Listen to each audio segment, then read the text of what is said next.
Good afternoon, everyone, and welcome to the August 25th meeting of the Park Cities Rotary Club. Before we begin our program, I want everyone to get up and meet your fellow Rotarians and your guests, and we'll call this meeting to order.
Okay, everyone, let's take a seat and we'll get the show on the road here. We're going to have Bill Taylor, William, going to come up and do the invocation and the national anthem and the pledge. So let's all take a seat. Thank you.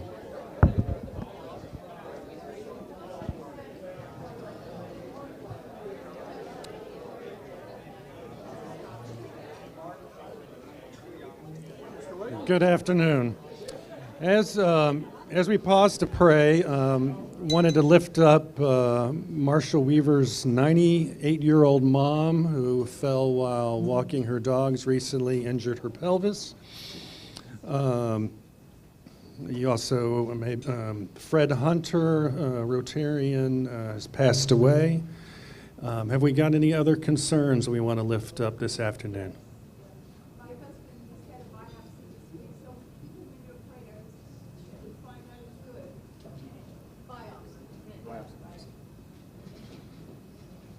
Anyone else? All right, let's go to the Lord in prayer. Almighty Lord, we are thankful to be in the presence of so many friends and servants. Thankful for the opportunities that this club provides us to build close relationships and to serve our community. Thankful, Lord, that you hear our prayers and that we can raise up our concerns of about injuries and biopsies, and raise up the families who have lost loved ones to you and to your caring arms. I thank you, Lord, for the food that we are enjoying today and for the hands that prepared it. Please bless it to the nourishment of our bodies and our lives to your service. Amen.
Thank you, William.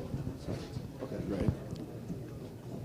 And now we'd like to ask for any requests for Happy Bucks. Anybody have some good news out there they'd like to share? Scott's going to walk around for Happy Bucks. Bill Sleeper, over here. Oh.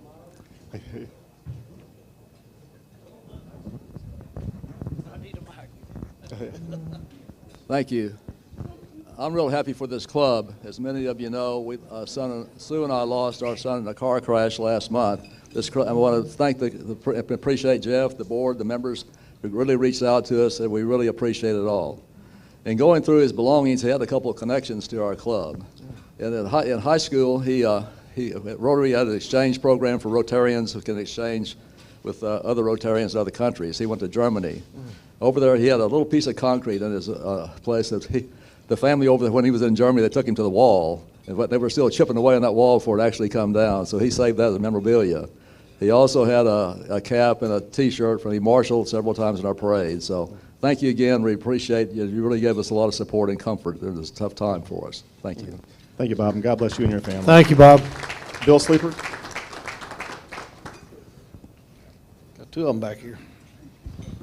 Well, I am happy because we are leaving the Texas Heat next Friday to spend a week on the Outer Banks of North Carolina beach. Woo! Nice. Bill? I'm happy to celebrate one of our members who is going to the Capitol in Washington to fill a most desperate need. Eric Highcamp is going to teach the four-way test. Woo-hoo!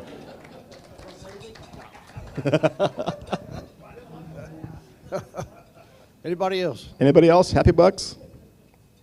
Mark Neese.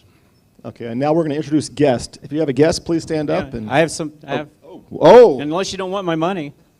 Yeah. Some of you may know that I went to college at the University of Hawaii, and obviously with everything going on there, I have some friends that we had been trying to actually locate still. There were two people that our group of friends could not locate because they actually worked in Lahaina on Front Street seasonally. and they were both there at the time. However, we have now made contact with both of them, so at least we know both of them are safe. But please keep that entire situation in your thoughts and prayers, and help out if you can. One thing that somebody asked me to really communicate is that there's a lot of stuff out on Facebook, on the internet, people selling merchandise, you know, Maui Strong, Lahaina Strong. There's a lot of people out there selling that stuff, and the funds go nowhere near the relief. So there are lists out there of actual local Maui businesses that make memorabilia like that and merchandise like that, and that actually goes into the community as real income in the community. So if you're inclined to support that effort that way, please verify and make sure that the people that you're buying stuff from are actual local Maui businesses. Thank you. Thank you, Mark. And Thank if you you for that look, I update, think Mark. also you have seen there's been some, you may have received some emails to Rotary efforts within the Hawaii efforts also. So, guest, do we have a guest? Get everybody stand, please, or maybe one at a time. So anyway, Jeff Savage is a professional voice actor, author, speaker. He also works with us at SyncLab Media as our director of talent. Really great, and also a podcast host. Now we're producing a show for him also, and hope to have him speak at the club sometime soon as well about his book. Keith Randall Duncan and Martha Duncan. Keith came and spoke with us a few weeks ago, but he was able to come back and bring Martha with him now. Co-founders and of the Movie Institute. And then Jeff McKissick, he actually has spoken to our club as well, but Defense by Design, security, safety, risk management expert, and a colleague that we're doing a lot of collaboration on. And then Casey Lambert. We met her at a couple of networking events. She is now living here, but a former Rotarian from Yuma, Arizona. And she's with Kids U. They do a great job. They go into apartment communities and provide after-school programs, summer programs, mentoring for youth inside of apartment communities. And so hopefully we're going to have her, I'll get her on the speaking rotation as well, because it's a great organization. And then Larry Roberts, our speaker, I'll introduce him a little bit later, but please welcome all of them. Thank you, Mark. That's a bunch. Let's go this way. I'm thrilled to introduce Jim Thomas again. He has submitted his application for membership. He's awaiting his interview. He is a member of the Fredericksburg Rotary Club and also knows Barb Jeffries from visiting our club in the past. He is a retired commercial real estate broker and a really fabulous Rotarian. We're going to be very fortunate to have him. Thank you. Thank you. I have with me today Robin Lynn. She's with Great Magazine, publisher, previously University Park Life. Nice. Richards? I have Tim Pugliese. Tim is well known to a number of you, but let him tell you something about himself. I'm Tim Pugliese. My wife Miriam and I have known a lot of you for many years. I've had an ad agency and creative company in this town since '74, and no, I'm not retiring. And we actually have also been selected to create the commemorative centennial book for the city of University Park to celebrate their 100th anniversary, and we're going to be doing about 6 or 8 archival videos for that as well. So you can all look forward to that next year, but I'm glad to be here.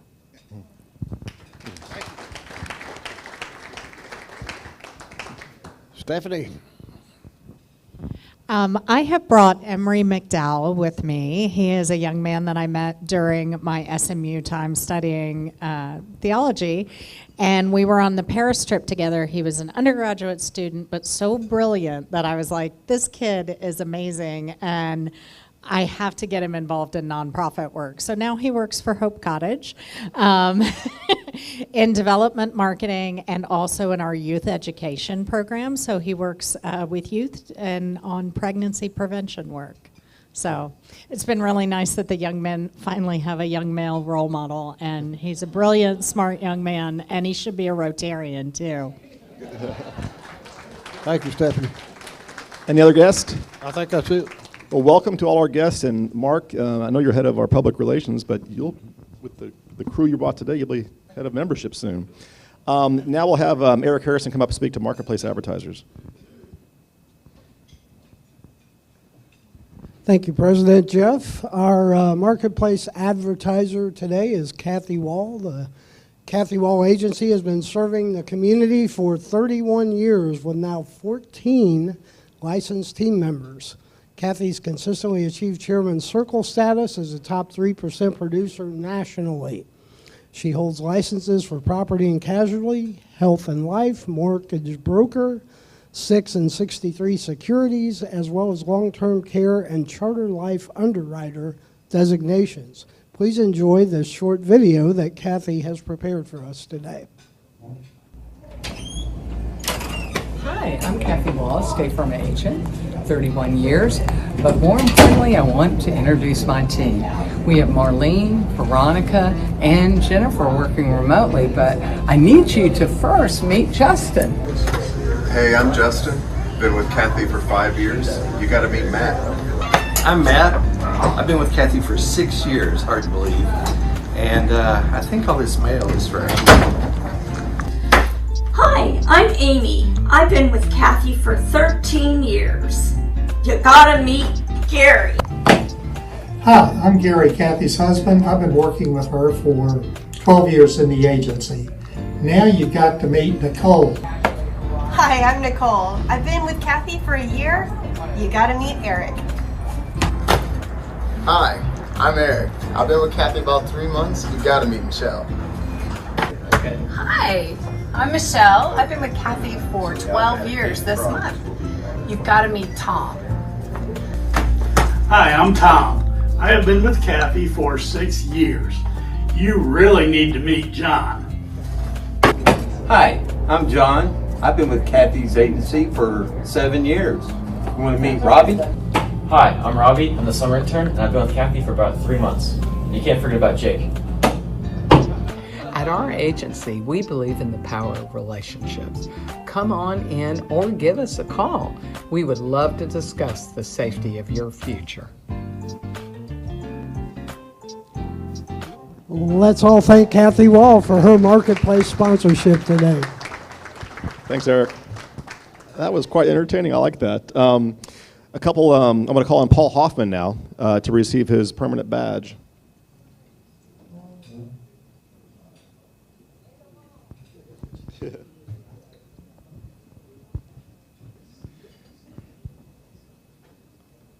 Well, Paul, congratulations. Proudly take off that pledge badge, and I want to give you your permanent badge here. Thank you so much. You're welcome. Thank you.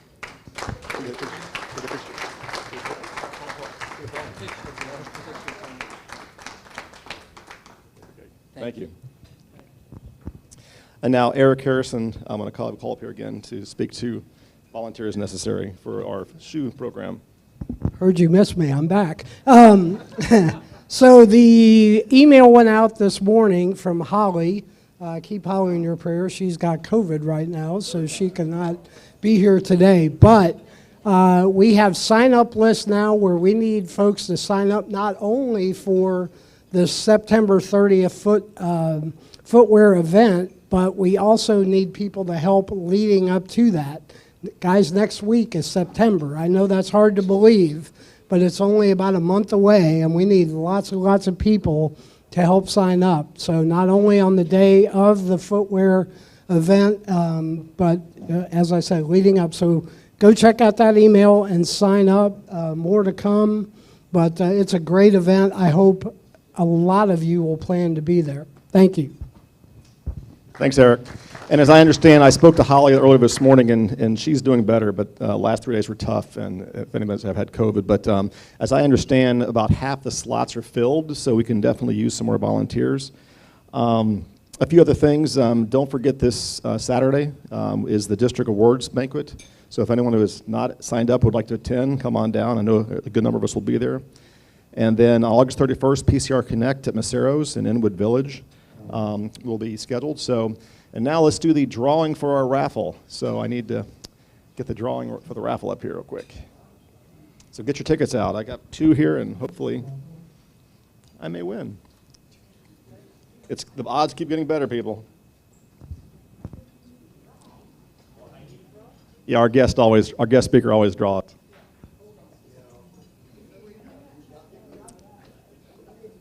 No, you get to draw a ticket. A ticket.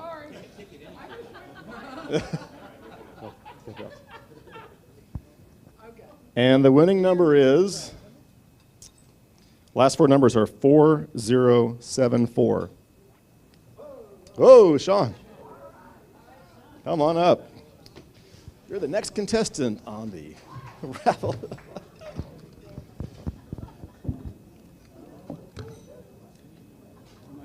Ace of spades. If he wins it, he wins half the pot. If he I may not be as generous as Pyrock and give half of it. Almost $2,000. I may not be as generous as Pyrock and give it back. Yeah. Ace of hearts.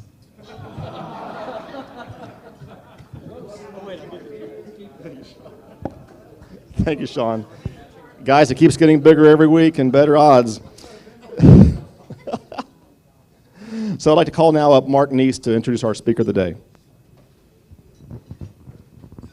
Thank you, President Jeff.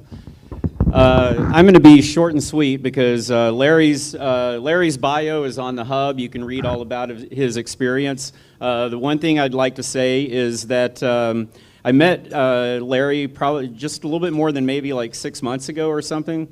And we really hit it off because we have kind of the same mindset as far as the way we run our businesses and the way that we try to help small businesses building their brand. And we're already like joint venturing on like 2 different projects and probably more to come. We just started working on a new podcast show that Larry's launching that we're going to produce in our studios and manage that for him. It's going to be really great, so look forward to that.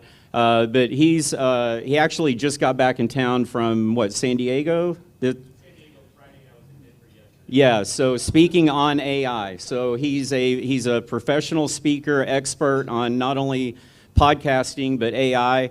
And so I'm sure there'll be some great information. The one thing I like about him is he's very direct, and he's not knowledgeable, but he will not tell you things that are not true about AI. Which, there's a lot of stuff out there now. There's a lot of just, people talking about stuff that they really don't know anything about. Larry knows about it. So you can be assured that whatever he presents today is really great information, and hopefully you can take it away and apply it to your business or inform someone else about it. So, Larry?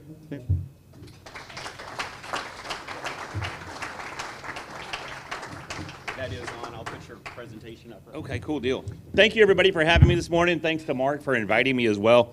This is really an amazing opportunity to be here with you. I never really thought that AI would take me to these types of stages, so it's really kind of cool to be here. Before we jump in too far, I do have a video that I want to show. It's like a 45-second video, but it addresses some of the major concerns that are out there from users that I'm hearing on a consistent basis. What is this AI going to do for my career? How is it going to impact me? Is it going to take my job? I was recently on Good Morning Texas a couple of times talking about the impact of AI on careers and on industries. And it prompted me to create this little video.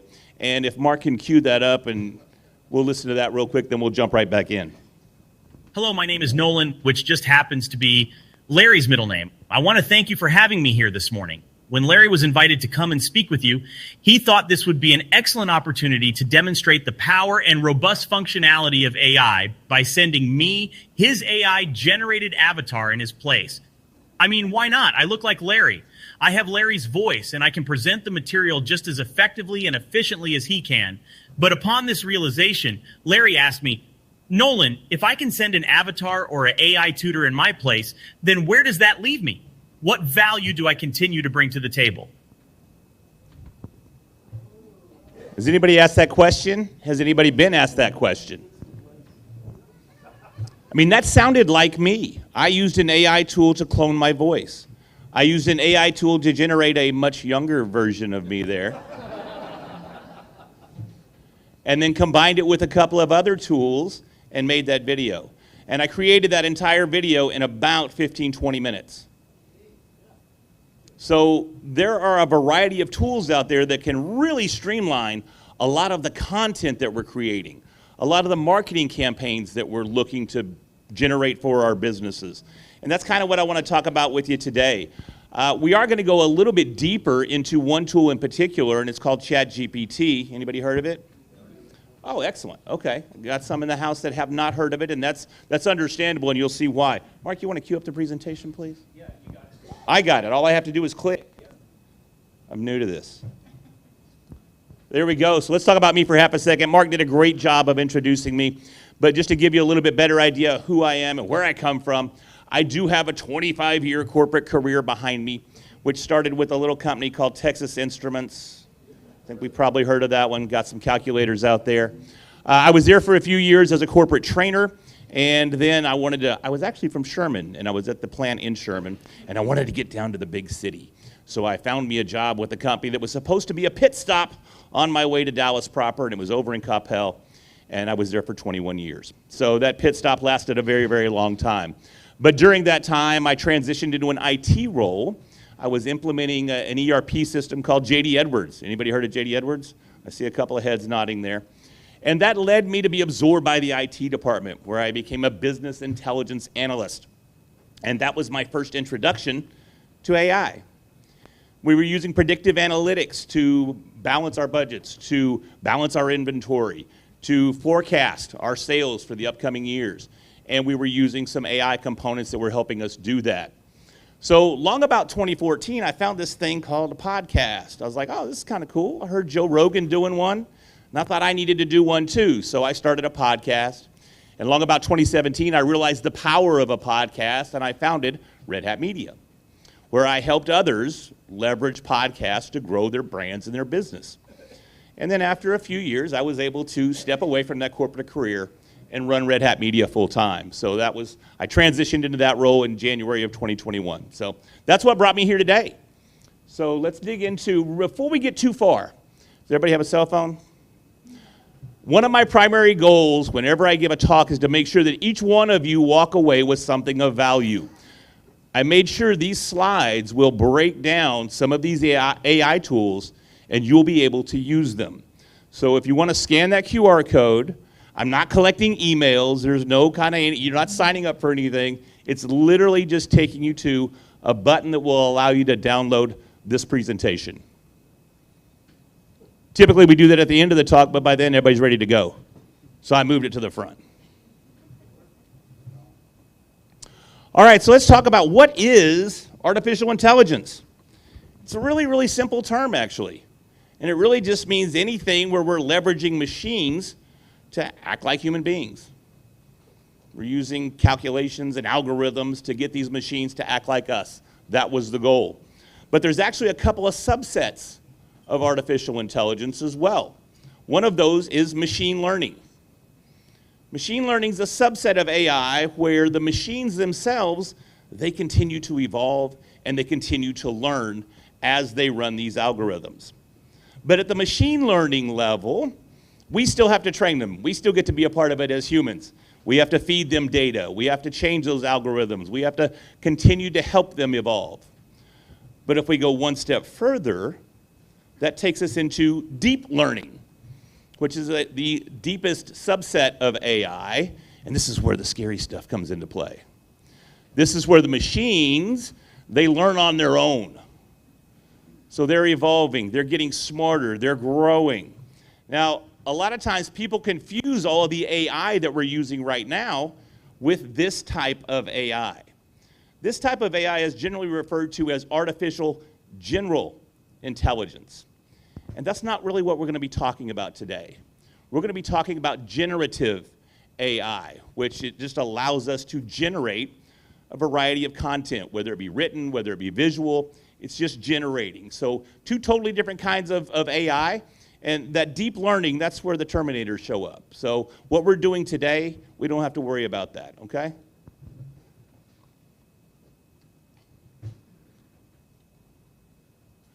A little more history about AI. A lot of people think, and as a matter of fact, I was having a conversation just at the start of the meeting, how AI just burst onto the scene over the last few months. And that's not the case.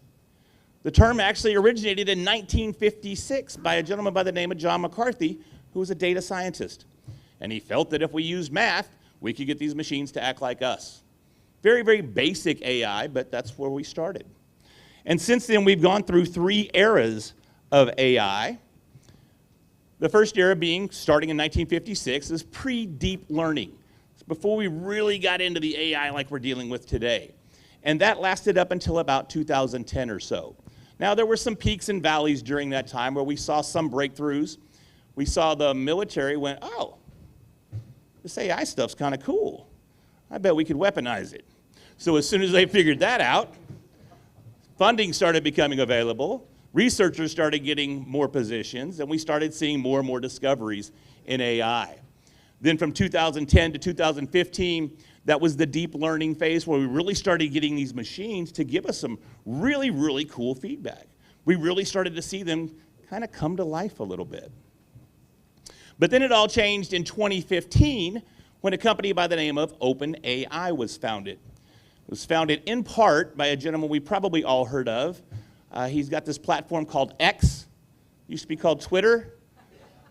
I still don't get the whole X thing, but we'll leave it to Mr. Elon Musk to guide us down that path. But when OpenAI was founded, everything changed a few years later. And on November 30th of just last year, this is why it seems like it's only been out for a few months. But November 30th of last year, OpenAI released ChatGPT to all of us for the low, low price of free. So now we had the opportunity to leverage this new AI stuff to do some really amazing things that has typically cost us tens of thousands of dollars to create. And for me personally, it totally changed the way I was producing podcasts. I mean, podcasting was life, and podcasting is what? Content creation. So I needed content, I needed video, I needed audio, I needed written, I needed all sorts of transcripts and everything. And now I had all of this creativity at my fingertips with ChatGPT. But it's kind of interesting, and I tend to get in this tunnel, and I start thinking that, well, everybody knows about ChatGPT and everybody knows about AI. But that's simply not the case. In June, the Pew Research Center released these statistics. Only 58% of Americans have even heard of ChatGPT. Now, I think I saw about half the room had raised their hand, so definitely that kind of proves that fact. Very interesting. What's even more interesting, even though most of the 50-some-odd% have heard of it, only 14% have actually used it. So out of everybody in the room, who here has used ChatGPT? A little bit more than 14%, I would gather. How many of you out of that 14% have used it for entertainment? If you haven't used ChatGPT to write dad jokes, I highly recommend you do. Write some amazing dad jokes. Can definitely help you find a Netflix series as well. 12% of those people, however, are using it for work-related. Only 12%. And again, like I said, I got in that bubble thinking that everybody was using it, but it seems like we still have a lot of work to do for people to adopt it. So ChatGPT, how does it work? And a lot of this conversation today is going to be centered around ChatGPT. And the reason I did that is because it's the most popular tool that's out there. It's what most people have heard of. If I start mentioning some of the other tools, anybody heard of Claude? Got one, got two. Claude's amazing. If you get a chance to try Claude, try Claude. I like it a little bit better than ChatGPT for certain tasks. Very creative.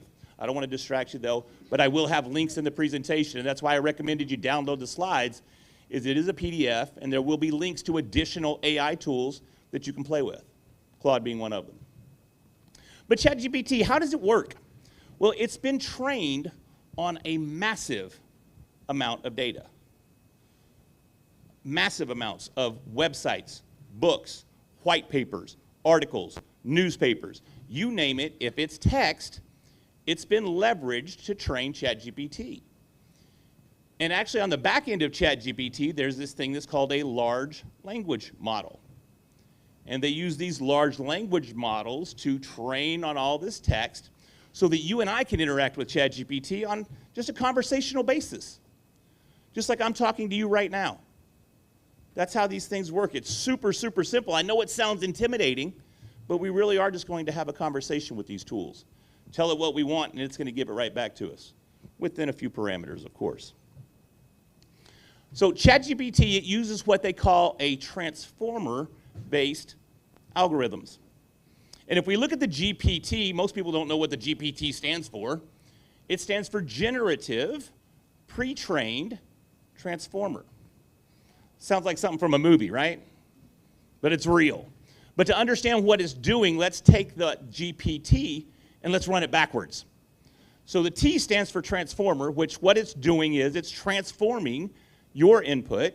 You ask it a question, you give it a command, and it transforms that input based on the P, the pre-trained data set that it has. And then we go to the G, and it generates a response. So generative pre-trained transformer.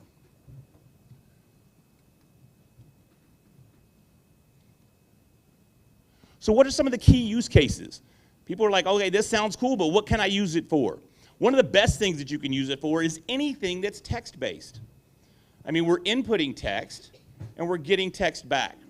So imagine you have a massive document, you want to summarize that into an email. ChatGPT can do that for you. You could upload this document to ChatGPT, tell it to, hey, give this back to me in a 2-paragraph email, and also include bullet points of the highlights of the message. And it'll give it to you in that exact same format. It's pretty cool stuff. Is that my timer? Am I out of time? No. Oh, okay, I was just saying. Tell her I said hi. Tell her she's missing out on AI. It's also great for brainstorming. This is what I see a lot of creators using it for because, I don't know, we got any writers in the house? You ever sit down to write and you just sit there? Because you can't figure out what that first word is? ChatGPT can help you find that first word. Major concern for a lot of writers, and I work with a lot of copywriters, is that ChatGPT is going to replace them. And that's kind of a scary thought, but it's somewhat of a potential reality as well. But the key here is, depending on your industry, it's not AI that's going to replace the jobs. It's the individuals that know how to use these new AI tools that are going to take all the jobs. So it's critically important, especially at this stage of the game, because we're only, 9 months into this experiment? Because that's what this is. It's an experiment.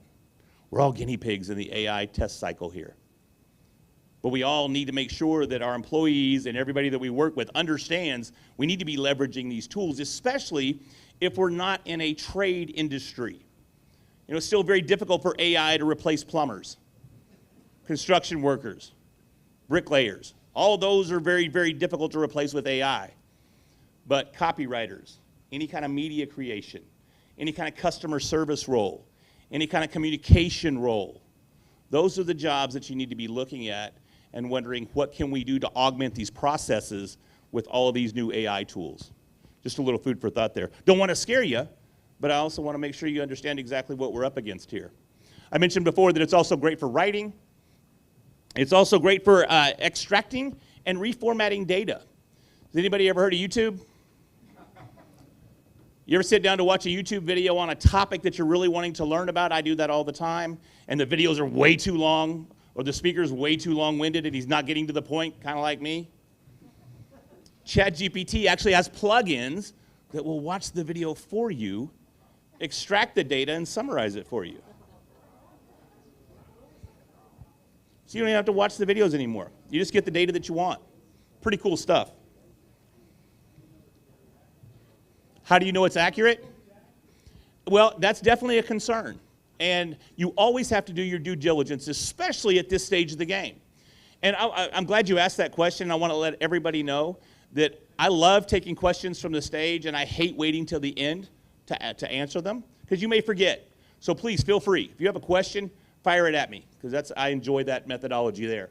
As far as accuracy is concerned, you can ask it to cite the references, and it can. But at the same time, we still have to, and this is where it comes into play, that we as humans, we still have to be a part of the game. And that's why I say it's humans that are using AI that are going to move forward. We can't rely on it 100%. ChatGPT even has a tendency to what they want to call hallucinate. So you'll ask it a question about something, and it'll give you some random answer that has nothing to do with the question. There was an attorney in Ithaca, New York. Heard the story?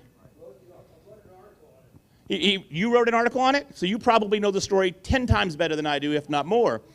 But he wrote his case briefing using ChatGPT, turned it into the judge, and it had nothing to do with the case.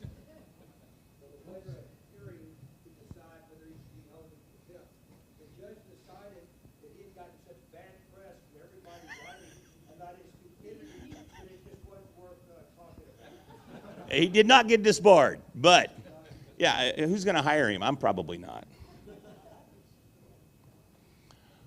Yes, sir.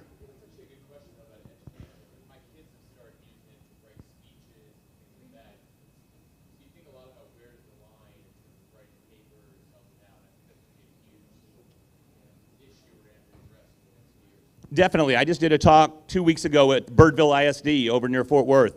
And it was to 125 teachers that were concerned about how AI is going to replace them, or how is it going to impact learning with the students.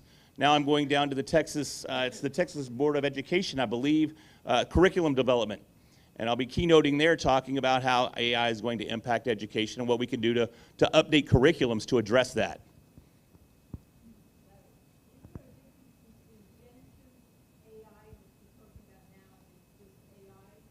100%, and that's what I was referring to. There's AGI, which is artificial general intelligence, and then there's generative AI. What I'm talking about primarily today is generative.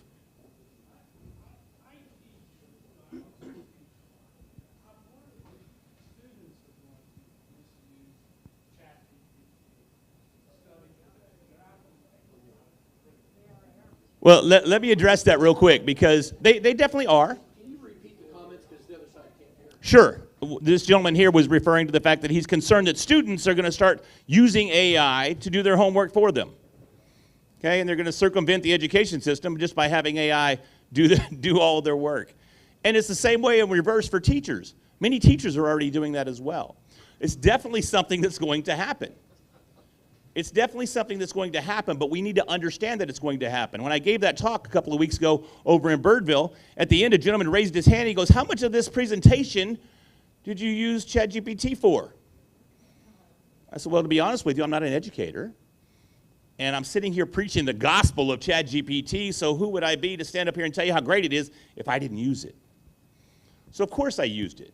I had to learn about how AI is going to impact education. And I used it for some of my research, not all, but I definitely leveraged it as a tool. And that's what we have to get the students to understand, as well as the educators to understand, that it's a tool. It's not a replacement. It's here to augment our processes. It's here to make teachers' lives easier so they can spend more time one-on-one with the students. It's here so that we can develop applications that allow each individual student to have their own education path. Imagine if every student had their own personal tutor. Anybody have children with tutors?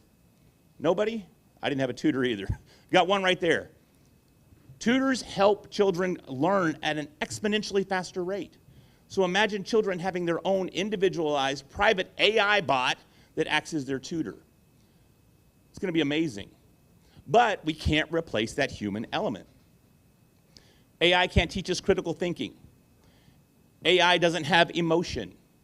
AI doesn't help us grow as individuals. So that's where the teacher's role still comes into play. I got way sidetracked there, but I'm pretty passionate about that one. So we may not make it through all the presentation, but that's okay. So in breaking news just last week, They announced that OpenAI, the company that builds ChatGPT, may be bankrupt by the end of next year. Now, why is that? This thing's sweeping the world. Everybody's using it. Well, it costs $700,000 a day to run it. $700,000 a day. That's a chunk of change. And even with Microsoft's $10 billion investment, they're still struggling to stay ahead of the curve. We have to wonder, too, where's Microsoft in all of this? Because Microsoft has their own platform called Bing. So why would Microsoft have Bing and invest in OpenAI? Somebody's got a bigger plan. I don't know exactly what it is, but it's going to be interesting to see how it plays out over the next year or so. Another one of the big concerns is that people are starting to use it less and less. For the first time in June, we saw a decrease in the user base. And I think the biggest reason for that is people don't know how to use it. They go to ChatGPT, they type in a question, they get some mediocre response, and they go, this is all hype. This is the newest NFT.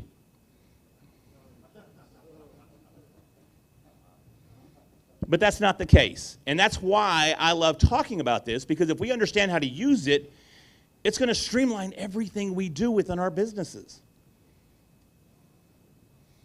So one of the big concerns, and I know everybody here is a business owner, is privacy and confidentiality.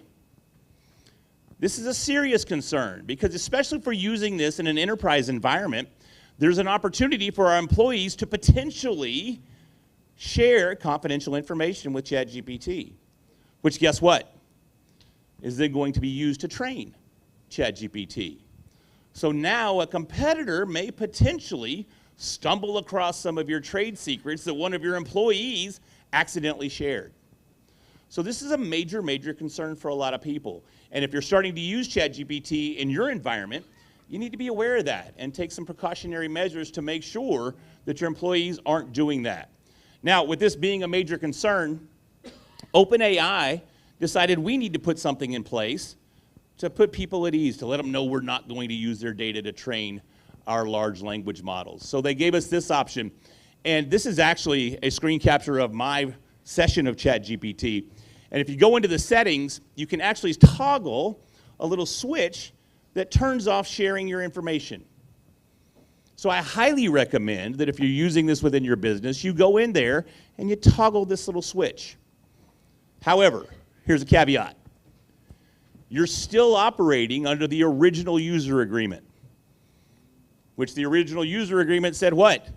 It said we can use any information you give ChatGPT to train our large language models. So while this is a precautionary measure, I'm fairly confident they still have loopholes where they can take your data and do whatever they want with it. So be aware of that. Yes, sir. Okay, how is it you're using human language for an inhuman thing? Because they've trained it on massive amounts of human text, whether it be audio, whether it be written. It's written in human language, in English, or in a variety of languages, actually about 150 different languages. So what it's done is it uses algorithms to understand natural language processes, and it predicts what it believes, based on its data, is the most logical next word in the sequence of a sentence. Does that make sense? So that's how they're doing it.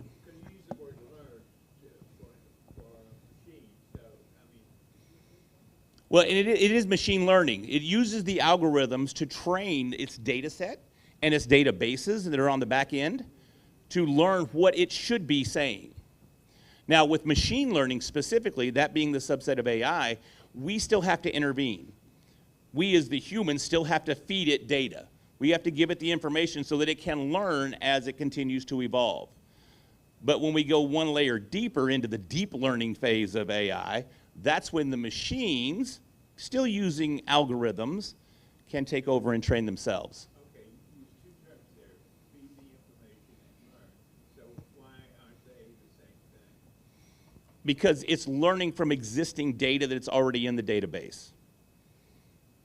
And it's using the algorithms to learn by reviewing and analyzing sentences, we'll say sentences for this example, and realizing that in most sentences, "the" is used to direct the direction of the sentence. So it sees that happen time and time and time and time again in all of this text, and it realizes, oh, that's the most logical word that's next up. I can't even say that. Anthropomorphic, I can't say it. But yes. That's a great example. Yeah, exactly. So if you're ever typing an email and it somehow populates the next 5 or 6 words, that's an example. Perfect example. Thank you. I'm actually going to steal that.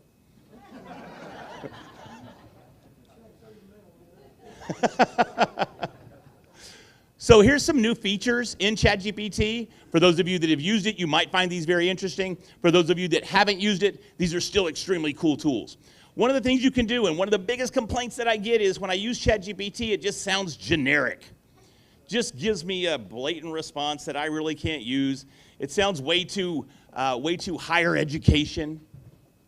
Custom instructions allows you to insert information about you and information about how you want ChatGPT to respond so that it responds that way each and every time.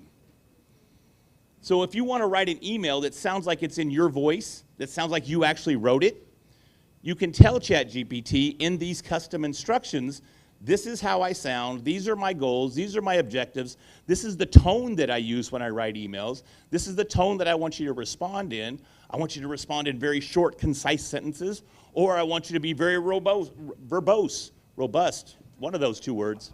I want you to be both. But you can train ChatGPT to sound more like you. And that's a really, really great new feature. And it's also available on the free and the paid version of ChatGPT, so that makes it really cool. Plugins. Plugins are great as well. Plugins are basically extensions of ChatGPT that allow you to do additional functionality. When I said ChatGPT would watch your YouTube videos for you, it does that using plugins. And there's over 800 of them that are out there. Now, how do you go through all 800 and figure out what works for you? Well, I've done that for you, and it's included in the presentation. I've curated 8 specific plugins that I've personally used that I think are amazing for business owners. So they're in the presentation. Hopefully we'll make it there. You can also share links to your chats. Whenever you're conversing with ChatGPT and you want to collaborate with someone else, you can send them a link directly to that chat so they can see your interaction with ChatGPT, give you their 2 pennies, and you can work together to either write a paper or whatever it may be that you're doing. And then there's also the official ChatGPT mobile app, which is super, super cool because it syncs back to your desktop app, so anything you're doing on your desktop, you can also do it on your phone, and it's available both on iPhone and on Android. I talked about plugins very briefly, and I'm not going to spend a lot of time on these slides because they're very instructional, and we didn't have a large percentage of users in the room, and I want to make sure we get everything we can out of this presentation. But this shows you how to turn on plugins so that you can start using them. One of the things you should know, and I mentioned it just a second ago, is ChatGPT comes in 2 versions. It comes in the free version, and then it comes in the ChatGPT Plus version, and it's $20 a month. I highly recommend that if you're going to use ChatGPT, and I don't work for them, I get nothing, okay? But I highly recommend you spend that $20 a month and go with the Plus. And the reason I say that is because the free version and the paid version use 2 different language models. And the paid version is much, much more creative, much, much more collaborative. And you can train it more so in your voice to do your tasks more so than you can the free version. But the free version's not worthless. It's good. It's just not great. Here I go through how you access the plugin store. These are the plugins that I had mentioned before. When you go into the plugin store, you can find this list. I actually have a complete list on the next slide. I'm not going to go through each and every one of them, but these are exceptional tools, and I highly recommend you check these out. I also have the QR code again at the end of the presentation. If you did not get the slides, I'll give you another shot. Custom instructions, this is where I go in to tell you exactly how to use custom instructions, how to make ChatGPT sound like you. This goes back to what I was saying before, in that we saw that decrease in users. And I firmly believe that decrease in users is because people weren't getting the results that they wanted. This will help eliminate that. We do that through persona modeling. What that does is it essentially models you. your persona. So what I've done on these slides, this slide and the next slide, is I've broken down a list of variables that explain who you are to ChatGPT. And I'm not going to spend the time to go through each and every one of them, but this is a great way for you to get ChatGPT to give you the results you're looking for. So at a very, very high level, how can we improve our results with ChatGPT? First and foremost, you need to be specific. I like to refer to ChatGPT as a brilliant toddler. It knows everything but understands nothing. So we have to be very, very specific when we're asking it a question or giving it a command. Provide context. Tell ChatGPT if you're asking it a question about a particular topic, add context to it. I'm asking about this topic from this perspective. That'll allow it to understand how to answer that question. This goes back to what I was saying earlier as well. Use natural language. Don't try to sound like a programmer when you're writing questions for ChatGPT. Just ask it, just like you would ask me. And it'll give you an answer just like I will. Use your output as examples from ChatGPT. So if you ask it a question and it gives you an answer, I've gotten the best results by building on the answers that it's already given me. So I'll ask ChatGPT a question, it'll give me an answer, and then I'll say, okay, based on those results, what about this? And you'll see that after 4 or 5 iterations, you're getting to where you want to go with the question that you originally asked. I've got some examples of that in these slides as well. What are some of the tones that we can use? Well, we have formal.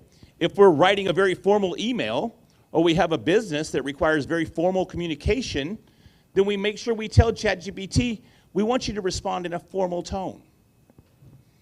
Informal, very casual. I'm just writing an email to my friend. If I don't want to write the email, I want ChatGPT to do it, give me an informal response here. There's a variety of others, and again, I'm not going to go through each of them, but using tonality, absolutely critical to taking our super, super smart toddler and giving us the results that we're looking for. Now, a lot of people struggle with ChatGPT because when you're using it, everything is based around one thing. It's called a prompt.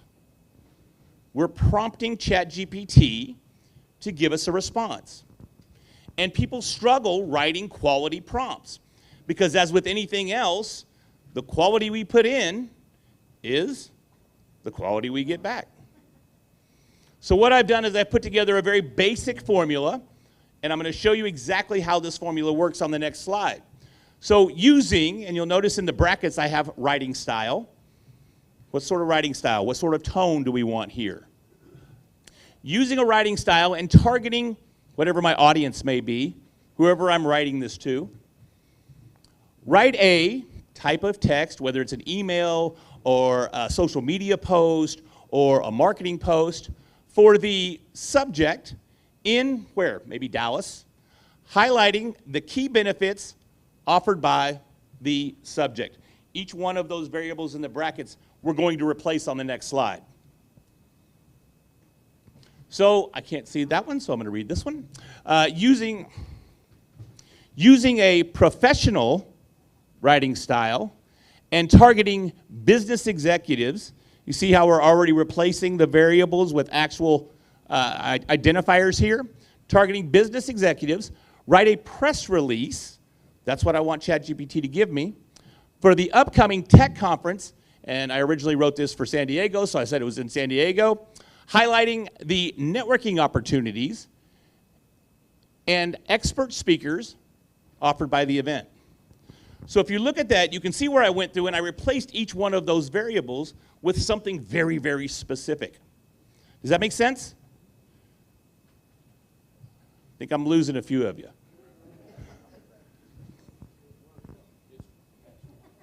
I'm sorry? It's, oh, is it past 1? Does everybody have to leave? Is that what we're doing? All right, well, let me go ahead. That's the best way to use ChatGPT is to leverage the prompts. You're going to get the best response there, and I appreciate you giving me this opportunity. Go ahead and grab these slides one more time, and I'll be around if you want to ask me some questions. I'll be happy to help. Thank you, Larry. Thank you. And also, in honor of your speaking today, we'll put a book at McShann Elementary in your name. Oh, wow. Thank you so much. I appreciate that. Just shows you, I was so captivated. Went beyond time, but any questions again, last minute? Well, I guess we're good to go. We're good to go? I appreciate it. And now, next Friday, we're going to have no meeting, obviously, because it's Labor Day. And four-way test. Valerie Palin will come up and provide that for us.